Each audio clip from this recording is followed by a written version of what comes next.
Hai semeton pemirsa, kali ini saya ingin berbagi etika batuk dan bersin. Jika kita batuk atau bersin, tutup hidung dan mulut kita menggunakan tisu atau sapu tangan saat batuk maupun bersin.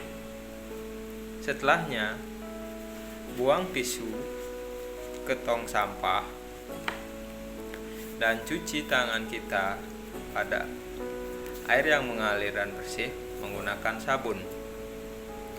Jangan pernah pakai sapu tangan bersama orang lain.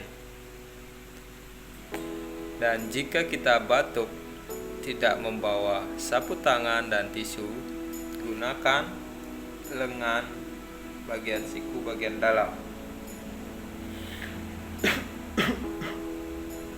Ini tujuannya lendir dalam hidung atau mulut yang kemungkinan membawa bakteri dan virus tidak menyebar ke orang lain ataupun lingkungan. Jika kita dalam kondisi flu atau batuk, selalu gunakan masker agar bakteri dan virus tidak menular ke orang lain. Gantilah masker secara berkala. Oke, demikian etika batuk atau bersin untuk kesehatan kita bersama. Salam sehat.